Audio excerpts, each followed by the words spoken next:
Hi all, എല്ലാവർക്കും Sahari rice പ്ലസിൻ്റെ പുതിയൊരു ക്ലാസ്സിലേക്ക് സ്വാഗതം. നമ്മൾ പഠിച്ചുകൊണ്ടിരിക്കുന്നത് പാർട്ണർഷിപ്പാണ് അല്ലേ. പാർട്ണർഷിപ്പിൽ നമ്മൾ ബേസിക് കോൺസെപ്റ്റുകൾ പഠിച്ചു. ശരി, ഓക്കെ. സോ കഴിഞ്ഞ ക്ലാസ്സിൽ നമ്മൾ ഡിസ്കസ് ചെയ്തത് interest on capital, interest on drawings ആയിരുന്നു ഇല്ലേ. ഇന്ന് നമ്മൾ ഡിസ്കസ് ചെയ്യാൻ പോകുന്നത് admission of a partner. Okay, അപ്പോൾ നമ്മൾ അടുത്ത ഏരിയയിലേക്ക് പോവുകയാണ്, അഡ്മിഷൻ. ഓക്കെ, അഡ്മിഷൻ എന്ന് പറഞ്ഞാൽ എന്താണ്? അഡ്മിഷൻ എന്ന് പറഞ്ഞാൽ സിംപ്ലി നിലവിലുള്ള ഒരു പാർട്ണർഷിപ്പ് ബിസിനസ്സിലേക്ക് പുതിയൊരു വ്യക്തി പാർട്ണറായിട്ട് കടന്നു വന്നാൽ അതിനെയാണ് ഇതെന്ന് വിളിക്കുക, അഡ്മിഷൻ ഓഫ് എ പാർട്ണർ. അപ്പോൾ ഒരു പുതിയൊരു വ്യക്തിയെ നമ്മുടെ നിലവിലുള്ള എക്സിസ്റ്റിംഗ് ബിസിനസ്സിലേക്ക് നമ്മൾ എന്ത് ചെയ്യുമ്പോൾ, അയാൾ കടന്നു വരുമ്പോൾ അല്ലെങ്കിൽ അയാൾ എന്ത് ചെയ്യുമ്പോൾ, ഗെറ്റ് ഇൻ ചെയ്യുമ്പോൾ അയാൾക്ക് നമ്മൾ എന്ത് ചെയ്യണം? ഇനി മുതൽ ആ ബിസിനസ്സിൽ ഉണ്ടാകുന്ന ലാഭത്തിൻ്റെയും നഷ്ടത്തിൻ്റെയും വിഹിതം ആർക്കൂടെ കൊടുക്കണം? പുതിയ പാർട്ണറിനും കൂടെ കൊടുക്കണം ഇല്ലേ. അങ്ങനെ കൊടുക്കുന്നു എന്ന് പറഞ്ഞാൽ അത് പഴയ പാർട്ട്നേഴ്സിനെ സംബന്ധിച്ചിടത്തോളം അവർക്ക് എന്താണ്? അതൊരു സാക്രിഫൈസ് ആണ്, അവരുടെ ത്യാഗമാണ് അല്ലേ. അവർക്ക് നേരത്തെ കിട്ടേണ്ടിയിരുന്ന പ്രോഫിറ്റിൻ്റെ ഒരു വിഹിതം ഇനി ആർക്കൂടി കൊടുക്കണം? പുതിയ പാർട്ണറിനും കൂടി കൊടുക്കണം. ശരിയല്ലേ? അതാണ് കോൺസെപ്റ്റ് എന്ന് പറയുന്നത്.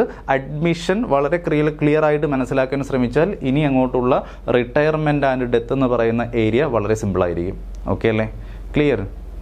സോ നമുക്ക് ക്ലാസ്സിലേക്ക് പോവാം. നോക്കൂ, admission of a partner. Admission already പറഞ്ഞു, ഇതാണ് അഡ്മിഷൻ. എന്താണ് admission? Inclusion of a person as partner to an existing firm. Inclusion, പുതിയൊരു വ്യക്തിയെ പാർട്ണറായിട്ട് നിലവിലുള്ള ഒരു ഫേമിലേക്ക് ഇൻക്ലൂഡ് ചെയ്താൽ അതിനെയാണ് അഡ്മിഷൻ എന്ന് വിളിക്കുക. ഓക്കെ അല്ലേ? പഠിച്ചല്ല. A new partner is admitted for any one or more of the following purposes. എന്തിനു വേണ്ടിയിട്ടായിരിക്കാം പുതിയൊരു പാർട്ണർ കൂടി കടന്നു വരുന്നത്? എന്തിനു വേണ്ടിയിട്ടായിരിക്കാം? ഫോർ പ്രൊക്യൂറിങ് മോർ ക്യാപിറ്റൽ, കൂടുതൽ ക്യാപിറ്റൽ. പുതിയൊരു പാർട്ണർ വരുമ്പോൾ അയാൾ വെറും കൈയോടെ വരുമോ? ഇല്ല. അയാൾ എന്ത് ചെയ്യും? അയാൾ കുറച്ച് കാശ് കൂടി കൊണ്ടുവരത്തില്ലേ? അത് നമുക്ക് എന്ത് ചെയ്യാൻ പറ്റും? നമ്മുടെ ബിസിനസ്സിന് വേണ്ടിയിട്ട് അതും കൂടെ വിനിയോഗിക്കാം. So for procuring more capital. പിന്നെ for getting more expertise and technical know how. Okay, അയാൾ കുറച്ച് എക്സ്പീരിയൻസ് ഉള്ള ഒരു വ്യക്തിയാണ് കടന്നു വരുന്നതെങ്കിൽ അയാൾക്ക് കുറച്ച് ടെക്നിക്കൽ നോ ഹൗ ഒക്കെ ഉണ്ടെങ്കിൽ അത് നമുക്ക് യൂട്ടിലൈസ് ചെയ്യാം നമ്മുടെ ബിസിനസ്സിലേക്ക് വേണ്ടിയിട്ട്. പിന്നെയോ four enhancing the reputation of the firm. നമ്മുടെ ബിസിനസ്സിൻ്റെ റെപ്യൂട്ടേഷൻ, സൽപ്പേര് എന്ത് ചെയ്യാൻ? എൻഹാൻസ് ചെയ്യാൻ, ഉയർത്താനായിട്ട് സഹായിക്കും. കാരണം ഇങ്ങനെ എക്സ്പീരിയൻസും എക്സ്പെർട്ടൈസും ക്വാളിഫിക്കേഷൻസും ഒക്കെ ഉള്ള ആൾ വരികയാണെങ്കിൽ അത് നമ്മുടെ ബിസിനസ്സിനെ സംബന്ധിച്ചിടത്തോളം നമുക്കത് എന്താണ്? നല്ലതാണ്. Clear? Next, four reducing competition. എന്ത് ചെയ്യാൻ പറ്റും നമുക്ക്? കോമ്പറ്റീഷൻ, റൈവൽറ്റി എന്ത് ചെയ്യാൻ പറ്റും? കുറയ്ക്കാനായിട്ടും കഴിയും. Okay, clear? പറയുന്നു section 31 of the partnership act. ഏതിനകത്താണ് പറയുന്നത്? സെക്ഷൻ 31 എന്തിനെ കുറിച്ചിട്ട് പറയുന്നത്? Introduction of a partner. Indian partnership act 1932 section 31 എന്താണ് ഡിസ്കസ് ചെയ്യുന്നത്? Introduction of a partner. അല്ലെങ്കിൽ ഇൻട്രൊഡക്ഷൻ എന്ന് പറഞ്ഞാൽ പുതിയൊരു വ്യക്തിയെ പാർട്ണർഷിപ്പിലേക്ക് എന്ത് ചെയ്യുന്നു? അഡ്മിറ്റ് ചെയ്യുന്നു. അഡ്മിഷൻ തന്നെയാണ്. Okay, deals with the statutory provisions regarding admission of A new partner. Okay, പുതിയൊരു പാർട്ണറിനെ അഡ്മിറ്റ് ചെയ്യുമ്പോഴുള്ള സ്റ്റാറ്റ്യൂട്ടറി പ്രൊവിഷനുമായി ബന്ധപ്പെട്ട കുറച്ച് കാര്യങ്ങൾ ഡിസ്കസ് ചെയ്യുന്ന സെക്ഷൻ ഏതാണ്? സെക്ഷൻ 31. അല്ലെങ്കിൽ മനസ്സിലാക്കുക ഏതുമായിട്ട് ബന്ധപ്പെട്ടത്?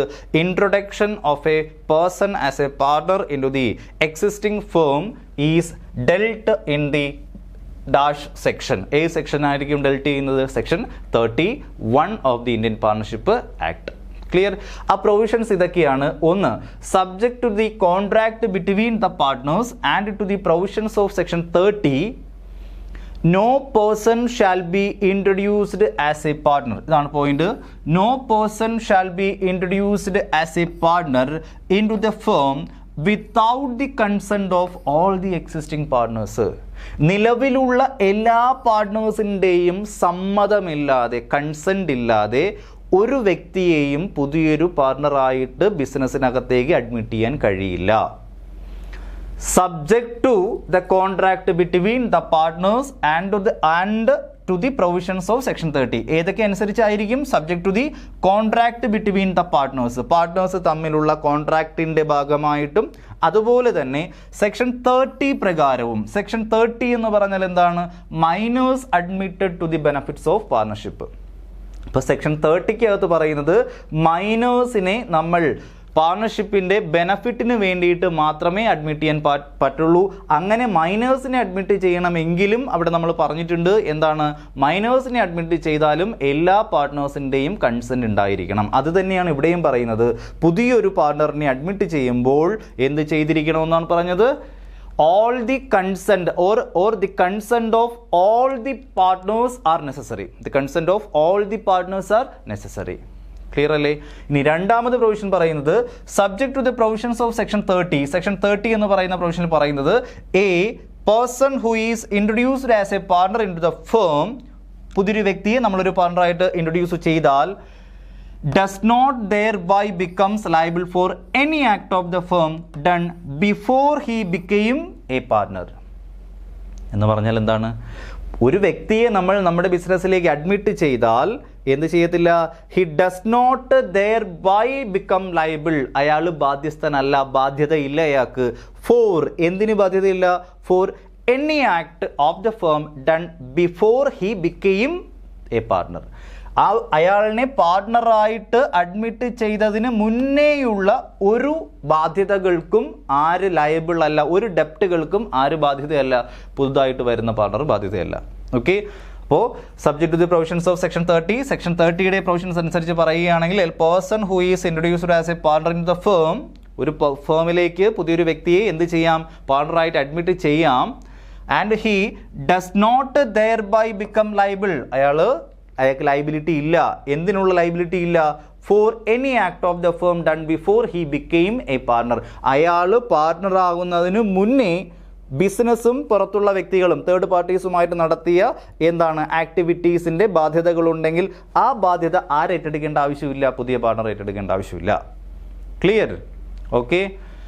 The new partner cannot be held responsible for the acts of the old partners unless it is proved that പഴയ പാർട്ട്നേഴ്സിൻ്റെ ആക്ടുകൾക്ക് അല്ലെങ്കിൽ പഴയ പാർട്ട്നേഴ്സ് ആക്ട് ചെയ്തതിൻ്റെ ഫലമായിട്ടുണ്ടായ ഡെപ്റ്റുകളോ എന്തെങ്കിലും റെസ്പോൺസിബിലിറ്റീസോ ഉണ്ടെങ്കിൽ അത് ആരേറ്റെടുക്കണ്ട?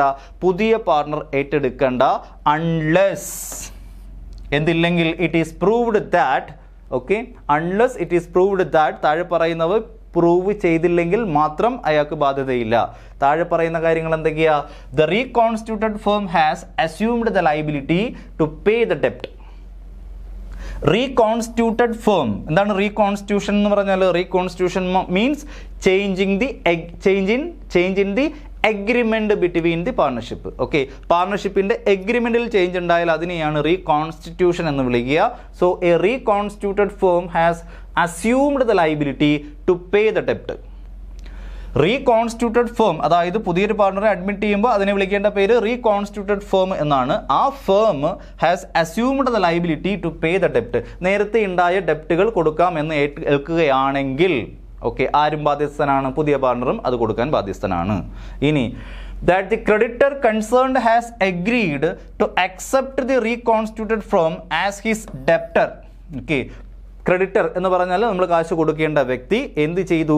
റീകോൺസ്റ്റിറ്റ്യൂട്ടഡ് ഫേമിനെ എൻ്റെ ഡെപ്റ്റർ ആയിട്ട്, ഓക്കെ, ക്രെഡിറ്റർ എന്ന് പറഞ്ഞാൽ ബിക്കാണ് കാശ് കൊടുക്കേണ്ടത്. അപ്പോൾ ബി പറയുകയാണ് ഓക്കെ, ഇനി നിങ്ങളുടെ ആ റീകോൺസ്റ്റിറ്റ്യൂട്ടഡ് ഫേമിനെ ഞാൻ എന്തായിട്ട് കൺസിഡർ ചെയ്തോളാം? എൻ്റെ ഡെപ്റ്ററായിട്ട് കൺസിഡർ ചെയ്തോളാം ആൻഡ് ടു ഡിസ്ചാർജ് ഇത് ഓൾഡ് ഫ്രം ലൈബിലിറ്റി.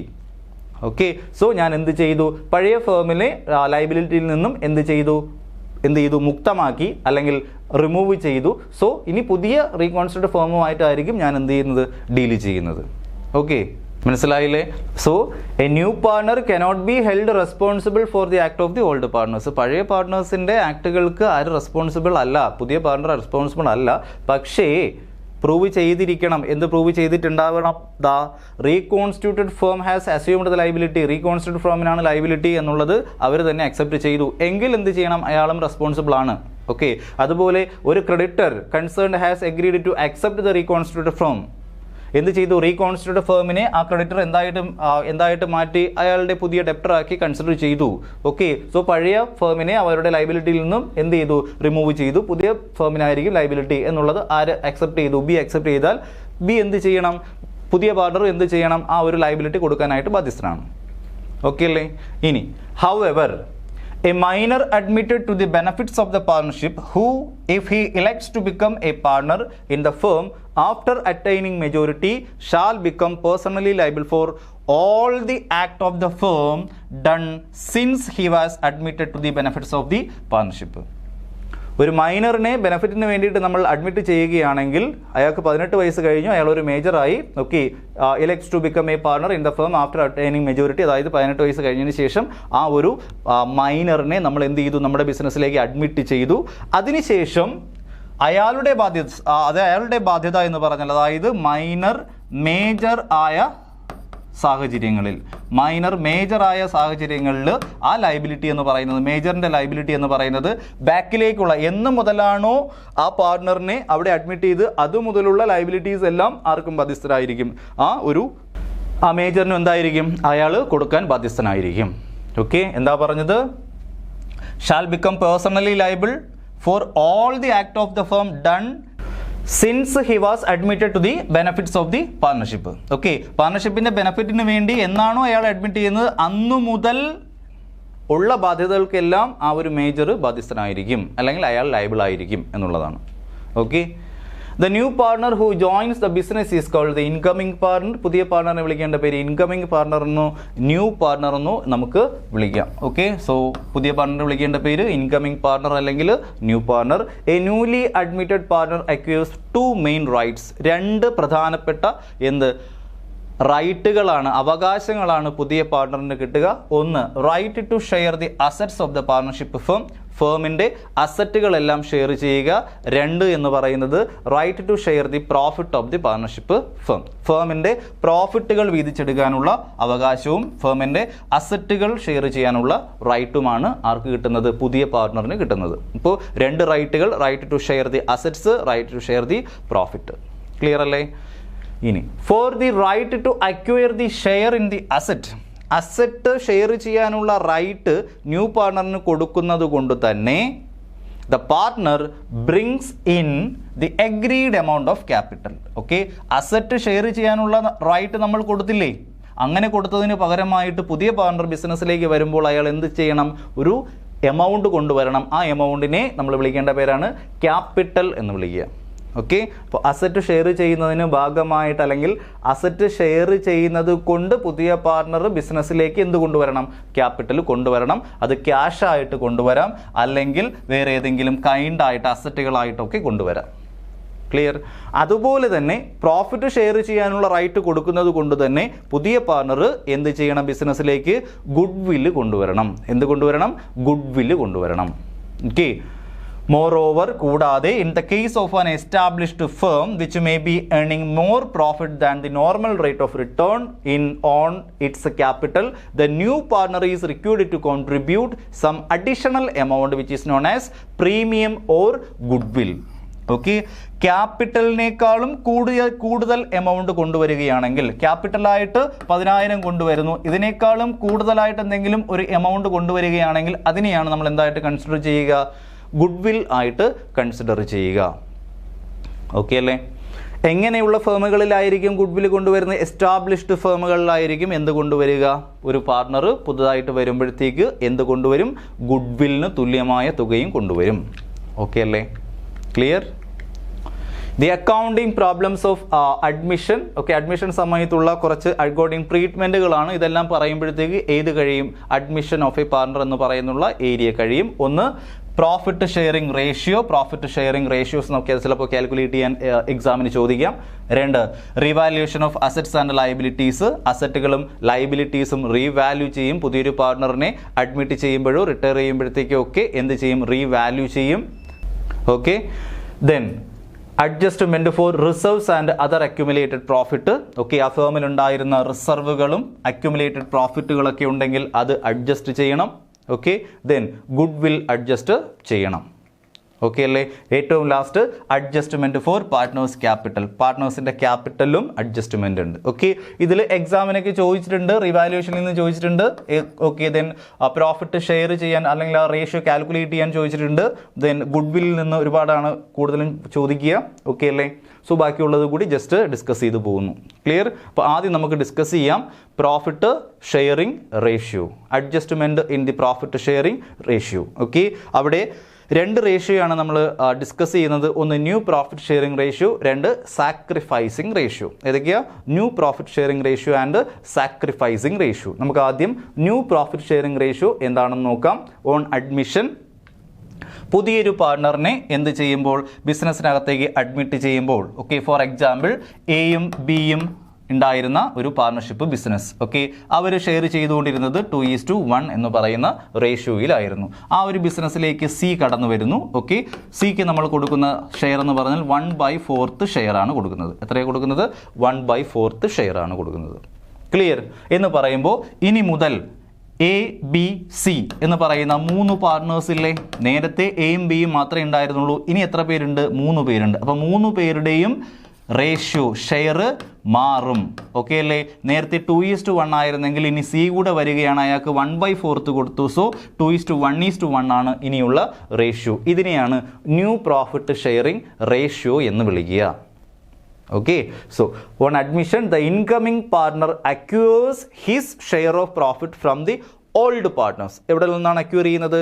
പഴയ പാർട്ട്നേഴ്സിൻ്റെ കയ്യിൽ നിന്നാണ് എന്ത് ചെയ്യുന്നത്?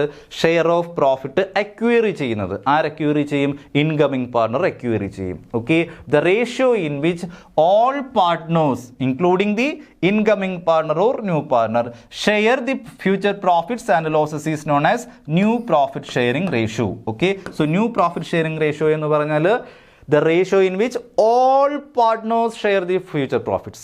എല്ലാ പാർട്ട്നേഴ്സും പ്രോഫിറ്റ് അല്ലെങ്കിൽ ലോസ് ഷെയർ ചെയ്യുന്ന റേഷ്യോ, ആ റേഷ്യോയാണ് എന്തെന്ന് വിളിക്കുക? New profit sharing ratio. Clear? The determination of new profit sharing ratio depends upon the ratio in which the incoming partner acquires his share from the old partners. ഏതിനെ അടിസ്ഥാനപ്പെടുത്തിയിട്ടായിരിക്കും നമ്മൾ calculate ചെയ്യുമ്പോൾ ചെയ്യുക അല്ലെങ്കിൽ consider ചെയ്യേണ്ട ഒരു കാര്യമുണ്ട്. എന്താണ് കൺസിഡർ ചെയ്യുക? പുതിയ പ്രോഫിറ്റ് ഷെയറിംഗ് റേഷ്യോ കാൽക്കുലേറ്റ് ചെയ്യുമ്പോൾ പുതിയ പാർട്ണർ പഴയ പാർട്ട്നേഴ്സിൻ്റെ കയ്യിൽ നിന്നായിരിക്കും ഷെയർ അക്വയർ ചെയ്യുന്നത്. ഓക്കെ, സോ നമ്മൾ എന്ത് ചെയ്യുക? അതുകൂടി അഡ്ജസ്റ്റ് ചെയ്തിട്ടായിരിക്കണം എന്ത് ചെയ്യേണ്ടത്? New profit sharing ratio calculate ചെയ്യേണ്ടത്. Okay, and incoming partner may acquire his share. Incoming partner അയാളുടെ ഷെയർ അക്വയർ ചെയ്യുന്നത് ഒന്ന് from the old partners in their old profit sharing ratio. Okay, പഴയ പാർട്ട്നേഴ്സിൻ്റെ കയ്യിൽ നിന്ന് പഴയ പ്രോഫിറ്റ് ഷെയറിംഗ് റേഷ്യോയിൽ അക്വയർ ചെയ്യാം. 2 from the old partners in some agreed റേഷ്യോയിൽ എന്ത് ചെയ്യാം? ഏതെങ്കിലും ഒരു other than the old profit sharing റേഷ്യോയിൽ എന്ത് ചെയ്യാം? അക്വയർ ചെയ്യാം അയാളുടെ ഷെയർ. അയാളെന്ന് പറഞ്ഞാൽ ആരാ? ഇൻകമിംഗ് പാർട്ണർ ഓൾഡ് പാർട്ട്നേഴ്സിൻ്റെ കയ്യിൽ നിന്ന് അക്വയർ ചെയ്യുന്ന ഷെയർ എന്ന് പറയുന്നത് ഒരു പെർട്ടിക്കുലർ റേഷ്യോയിലായിരിക്കും അക്വയർ ചെയ്യുക. 3 from 1 or more of old partners. ഒന്നുകിൽ നേരത്തെ പറഞ്ഞ കേസിൽ ഏതെങ്കിലും ഒരു പഴയ റേഷ്യോയിൽ തന്നെ എന്ത് ചെയ്യാം? അക്വയർ ചെയ്യാം. വേറെ ഏതെങ്കിലും റേഷ്യോസിൽ അക്വയർ ചെയ്യാം. അതുപോലെ ചിലപ്പോൾ ഒരു പാർട്ണറിൻ്റെ കയ്യിൽ നിന്ന് മാത്രം അക്വയർ ചെയ്യാം, അല്ലെങ്കിൽ എല്ലാ പാർട്ട്നേഴ്സിൻ്റെ കയ്യിൽ നിന്നും അക്വയർ ചെയ്യാം. Okay, in other words, the profit sharing ratio among the old partners will change. Okay, profit sharing ratio among the old partners, പഴയ പാർട്ട്നേഴ്സിൻ്റെ ഷെയറിംഗ് റേഷ്യോയും പുതിയതായിട്ട് ഒരു പാർട്ണർ കൂടി വരുമ്പോഴത്തേക്കുള്ള ന്യൂ പ്രോഫിറ്റ് ഷെയറിംഗ് റേഷ്യോസിലും ചേഞ്ച് ഉണ്ടാവാം. Okay, keeping in view their respective contribution to the profit sharing ratio of the incoming partner. അതായത് incoming partner പഴയ പാർട്ട്നേഴ്സിൻ്റെ കയ്യിൽ നിന്ന് ഷെയർ അക്വയർ ചെയ്യുന്നത് ഏതെങ്കിലും ഒരു പെർട്ടിക്കുലർ റേഷ്യോയിലോ അല്ലെങ്കിൽ ഓൾഡ് പ്രോഫിറ്റ് ഷെയറിംഗ് റേഷ്യോയിലോ ഒക്കെ ആയിരിക്കാം. അങ്ങനെയാണെങ്കിൽ എന്ത് സംഭവിക്കും? പഴയ പാർട്ട്നേഴ്സ്, അതായത് നേരത്തെ ഉണ്ടായിരുന്ന എക്സിസ്റ്റിംഗ് പാർട്ട്നേഴ്സിൻ്റെ റേഷ്യോയും പുതുതായിട്ടൊരു പാർട്ണർ കൂടി ഒരു വ്യക്തി കൂടി കടന്നു വരുമ്പോൾ ഉണ്ടാകുന്ന പുതിയ റേഷ്യോയും തമ്മിൽ വ്യത്യാസമുണ്ടാകും. ക്ലിയർ? നോക്കൂ, unless agreed otherwise, it is presumed that the new partner acquires his share in profits from the old partners in their old profit sharing ratio. ഒന്നും പറഞ്ഞിട്ടില്ലെങ്കിൽ unless agreed എന്ന് പറഞ്ഞാൽ ഒന്നും പറഞ്ഞിട്ടില്ലെങ്കിൽ unless agreed otherwise ഒന്നും പറഞ്ഞിട്ടില്ലെങ്കിൽ എന്ത് ചെയ്യണം? പുതിയ partner അയാൾ share acquire ചെയ്യുന്നത്, പഴയ പാർട്ട്നേഴ്സിൻ്റെ കയ്യിൽ നിന്ന് ഷെയർ അക്വയർ ചെയ്യുന്നത് അവരുടെ ഓൾഡ് പ്രോഫിറ്റ് ഷെയറിംഗ് റേഷ്യോയിൽ നിന്ന് തന്നെ ആയിരിക്കും എന്ത് ചെയ്യുന്നത്? അക്വയർ ചെയ്യുന്നത്. And The old partners continue to share the remaining profits in the old ratio, and hence the new profit sharing ratio and old partners will be the same as the old profit sharing ratio. എന്ന് പറഞ്ഞാൽ ചില സമയങ്ങളിൽ for example ഇങ്ങോട്ട് കേട്ടെ എയും ബിയും ഉണ്ടായിരുന്നു. Okay, 4:3 എന്ന് പറയുന്ന ഏതാ റേഷ്യോയിലാണ് അവർ വിധിച്ചു കൊണ്ടിരുന്നത്. എന്ന് പറഞ്ഞാൽ എ എന്ന് പറയുന്ന ആളിന് എത്ര കിട്ടും? 4/7. ബി എന്ന് പറയുന്ന ആളിന് 3/7. റൈറ്റ്?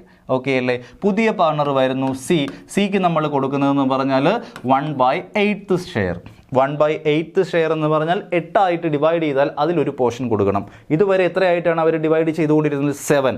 ഓക്കെ, അപ്പോൾ ഇനി 7-ൽ നിന്ന് 8-ലേക്ക് എത്താൻ എത്ര പോർഷനും കൂടെ കൊടുത്താൽ മതി? സിക്ക് ഒരു പോർഷൻ കൂടെ കൊടുത്താൽ മതി. എന്ന് പറഞ്ഞാൽ ഇനി എയും ബിയും സിയും കൂടിയുള്ള സാഹചര്യങ്ങളിൽ പറഞ്ഞ റേഷ്യോ 4:3:1 8 അല്ലേ? ടോട്ടൽ ചെയ്യുമ്പോഴത്തേക്ക് 8 1/8 തന്നെയാണ്. ക്ലിയർ അല്ലേ? ഇവിടെ ശ്രദ്ധിച്ച് നോക്കിയാൽ മനസ്സിലാവും ഓൾഡ് റേഷ്യോയും ദ ന്യൂ റേഷ്യോയും തമ്മിലൊരു പ്രത്യേകത ഉണ്ട്. എന്താ പ്രത്യേകത? പഴയ പാർട്ട്നേഴ്സിൻ്റെ 4:3 ഇപ്പോഴും പഴയ പാർട്ട്നേഴ്സ് എത്ര തന്നെയാണ്? 4:3 തന്നെയല്ലേ? അല്ലേ? ആണോ അല്ലയോ? പഴയ പാർട്ട്ണർ സിയുടെ നമ്മൾ മറച്ചു നോക്കിയാൽ എയുടെയും ബിയുടെയും 4:3 തന്നെയാണ്. ചില സമയങ്ങളിൽ എന്ത് സംഭവിക്കാം? ഓൾഡ് റേഷ്യോയും ന്യൂ പ്രോഫിറ്റ് ഷെയറിംഗ് റേഷ്യോയും സെയിം ആയിരിക്കാം. ക്ലിയർ അല്ലേ?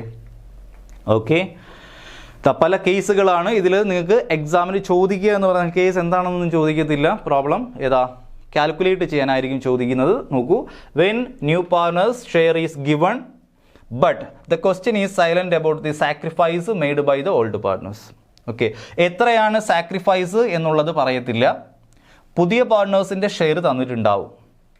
ഓക്കെ, അങ്ങനെയുള്ള സാഹചര്യങ്ങളിൽ it is assumed that the old partners will share the remaining share in their old profit sharing ratio. Okay, ഒന്നുമില്ല, എക്സാമ്പിൾ കാണുമ്പോഴത്തേക്ക് മനസ്സിലാവും. സിമ്പിളായിട്ട് ചെയ്താൽ മതി. ഇതാണ് example. Anil, Vishal are partners. 2 partners ഉണ്ട്, Anil and Vishal. Sharing profits in the ratio of 3:2. Okay, എത്രയാണ്? 3:2 അതായത് അനിൽ എന്ന് പറയുന്ന വ്യക്തിക്ക് എത്രയായിരിക്കും കിട്ടുക? 3/5. വിശാൽ എന്ന് പറയുന്ന വ്യക്തിക്ക് എത്രയായിരിക്കും കിട്ടുക? 2/5. They admitted Sumit as a new partner. Okay, അവിടേക്കാണ് ആര് വരുന്നത്? സുമിത്ത് കടന്നു വരുന്നത്. സുമിത്തിന് എത്ര കൊടുത്തു നമ്മൾ? 1/5 കൊടുത്തു. എത്ര കൊടുത്തു? 1/5 ഷെയർ കൊടുത്തു. ക്ലിയർ അല്ലേ? Calculate the new profit sharing ratio. എന്ത് കാൽക്കുലേറ്റ് ചെയ്യുക? പുതിയ പ്രോഫിറ്റ് ഷെയറിംഗ് റേഷ്യോ കാൽക്കുലേറ്റ് ചെയ്യുക. ഓക്കെ, ആദ്യത്തെ കേസ് എന്ന് പറഞ്ഞാൽ ജസ്റ്റ് സിമ്പിളായിട്ട് നമുക്ക് എഴുതാൻ കഴിയും. ഓക്കെ, അതായത് ഇപ്പോൾ ഫോർ എക്സാമ്പിൾ 3:2. ഓക്കെ, പഴയ പാർട്ട്നേഴ്സിൻ്റെത് എത്രയാണ്? 3:2 എന്ന് കരുതുക. പുതിയ പാർട്ട്നേഴ്സിൻ്റെ 1/6 എന്ന് കരുതുക. ഓക്കെ, ഇങ്ങനെയുള്ള സാഹചര്യങ്ങൾ വരികയാണെങ്കിൽ മനസ്സിലാക്കുക 3:2 എന്ന് പറഞ്ഞാൽ 3/5 2/5. അതായത് ഇവിടെ 5 പോർഷൻ ആയിട്ട് ഡിവൈഡ് ചെയ്തു. അതിൽ 3 പോർഷൻ ആർക്കുള്ളതാണ്? സേ ഫോർ എക്സാമ്പിൾ എക്സിനുള്ളത്, 2 പോർഷൻ വൈക്കുള്ളത്. ഇസഡിനെ അഡ്മിറ്റ് ചെയ്തു. ഇസഡിന് കൊടുത്തത് 1/6 ഷെയർ എന്ന് പറഞ്ഞാൽ ഇനി ഇവിടെ എത്രയായിട്ട് ഡിവൈഡ് ചെയ്യണം? 6 ഡിവൈഡ് ചെയ്താൽ അതിലൊരു ഭാഗം കൊടുക്കണം. 5-ൽ നിന്ന് 6-ലേക്ക് എത്താൻ വേണ്ടിയിട്ട് എത്രയും കൂടെ കൊടുത്താൽ മതി? അപ്പോൾ ഇസഡിന് 1 കൊടുത്താൽ പോരെ? അപ്പോൾ 3:2:1 എന്ന് എഴുതി കൂടി നമുക്ക് പുതിയ റേഷ്യോ. അതായത് പഴയ റേഷ്യോയും പുതിയ റേഷ്യോയും ഇവിടെ എക്സും വൈയും തമ്മിലുള്ള റേഷ്യോ 3:2 അല്ലേ? പുതിയ റേഷ്യോയിലും എക്സും വൈയും തമ്മിലുള്ളത് എത്ര തന്നെയാണ്? 3:2 തന്നെയാണ്. ശരിയല്ലേ? അവിടെ വലിയ ചേഞ്ച് ഒന്നും വന്നിട്ടില്ല. ക്ലിയർ? ഇങ്ങനെ ഡയറക്റ്റ് ആയിട്ട് നമുക്ക് ചെയ്യാൻ പറ്റും. ഇങ്ങനെയുള്ള സാഹചര്യങ്ങളിൽ എന്ത് ചെയ്യും? ഇത് അടുത്തൊരു ടൈപ്പാണ്. ഈ ഒരു ടൈപ്പ് എന്ന് പറഞ്ഞാൽ എന്താണ്? 3:1/5 ആണ്. ഓക്കെ, ഇങ്ങനെ വരുന്ന സാഹചര്യങ്ങളിൽ നമ്മൾ ചെയ്യുന്നതെന്ന് പറഞ്ഞാൽ let the total profit of the firm is 1. Okay, ഫേമിൻ്റെ മൊത്തത്തിലുള്ള പ്രോഫിറ്റിനെ എത്ര ആയിട്ട് സങ്കല്പിക്കുന്നു? Let the total profit of the ഫേമിൻ്റെ മൊത്തത്തിലുള്ള പ്രോഫിറ്റിനെ 1 ആയിട്ട് സങ്കല്പിക്കുന്നു. ഈ 1-ൽ നിന്ന് പുതിയ പാർട്ണറിന് നമ്മൾ എത്രയാണ് കൊടുക്കുന്നത്? 1/5 ആണ് കൊടുക്കുന്നത്. ശരിയല്ലേ? അല്ലേ? ഫേമിൻ്റെ മൊത്തത്തിലുള്ള പ്രോഫിറ്റ് 1 ആണ്. ആ 1-ൽ നിന്ന് പുതിയ പാർട്ണറിന് കൊടുക്കുന്ന ഷെയർ അങ്ങ് കുറച്ച് കളഞ്ഞു. പുതിയ പാർട്ണർ നമ്മൾ എത്ര കൊടുക്കാമെന്ന് പറഞ്ഞാൽ 1/5 കുറച്ച് കളഞ്ഞു. അപ്പോൾ നമുക്ക് എത്ര കിട്ടും? 4/5 കിട്ടും. ശരിയല്ലേ? ഈ 4/5 ആർക്കൊക്കെ ഉള്ളതായിരിക്കും? ചുമ്മാ നിങ്ങൾ ആലോചിച്ച് നോക്കിയേ. ഫേമിൻ്റെ മൊത്തത്തിൽ പ്രോഫിറ്റ് 1 ആണ്. ആ 1-ൽ നിന്ന് പുതുതായിട്ട് വരുന്ന പാർട്ണറിൻ്റെ പോർഷൻ എടുത്ത് കളഞ്ഞാൽ ബാക്കിയുള്ളത് ആർക്കുള്ളതായിരിക്കും? പഴയ പാർട്ട്നേഴ്സിനുള്ളതായിരിക്കും. അതായത് വിച്ച് ബിലോങ്സ് ടു ആർക്ക്? അനിൽ ആൻഡ് വിശാലിനുള്ളതായിരിക്കും. ശരിയല്ലേ? സോ ഈ 4/5 അനിലും വിശാലും എങ്ങനെ വീതിച്ചെടുക്കും? 4/5 അനിലും വിശാലും ഏത് റേഷ്യോയിൽ? അനിലും വിശാലും ആണെങ്കിൽ അവർക്കൊരു റേഷ്യോ ഉണ്ട്, ആ റേഷ്യോ 3:2 വീതിച്ചെടുക്കും ഇല്ലേ? 4/5 അനിലും വിശാലും വീതിച്ചെടുക്കുമ്പോൾ ഏതാണ് വീതിച്ചെടുക്കുന്നത്? ഈ ബാലൻസ് ഉള്ള പോർഷൻ 4/5 വീതിച്ചെടുക്കുമ്പോൾ അനിലിന് എത്ര കിട്ടും? 3/5 കിട്ടും. ഓക്കെ അല്ലേ? വിശാലിന് എത്ര കിട്ടുമെന്ന് ചോദിച്ചാൽ 4/5ൻ്റെ എത്ര കിട്ടും? 2/5 അല്ലേ? 3:2 വീതിക്കുന്നത്. അപ്പോൾ 3/5 അനിലിന്, 2/5 വിശാലിന്. ഓക്കെ അല്ലേ? മൾട്ടിപ്ലൈ ചെയ്യാൻ വേണ്ടി ജസ്റ്റ് മൾട്ടിപ്ലൈ ചെയ്ത് എഴുതുക. 12 25 ഓക്കെ, 8 25 കിട്ടി. അപ്പോൾ പുതിയ റേഷ്യോ കിട്ടി നമുക്ക്. അനിലിൻ്റെ പുതിയ റേഷ്യോ എന്ന് പറഞ്ഞാൽ എത്രയാണെന്ന് ദാ ഇങ്ങോട്ട് എഴുതുന്നു. അനിലിൻ്റെ പുതിയ റേഷ്യോ അനിലിൻ്റെ പുതിയ ഷെയർ 12/25 ആണ്. ഇനി വിശാലിൻ്റെത് എത്രയാണ്? 8/25 ആണ്. പുതിയ ആൾ ആരാണ്? സുനിൽ അല്ലേ? സുനിലിൻ്റെത് നമുക്ക് ഓൾറെഡി അറിയാം എത്രയാണ്? 1/5 ആണ്. ക്ലിയർ അല്ലേ? ഇത് മൂന്നും കൂടെ ഒരുമിച്ച് എഴുതിക്കേ. 12/25, 8/25, 1/5. ഓക്കെ, ഇത്രയും ഡീറ്റെയിൽ ആയിട്ടൊന്നും ചെയ്യേണ്ട, അറിയാവുന്നത് വളരെ സിമ്പിളായിട്ട് ചെയ്യാൻ പറ്റും. ഓക്കെ, ഇവിടെ ഡിനോമിനേറ്റേഴ്സ് എല്ലാം ഈക്വൽ ആക്കണം. സോ ഇവിടെ ആരുടെ?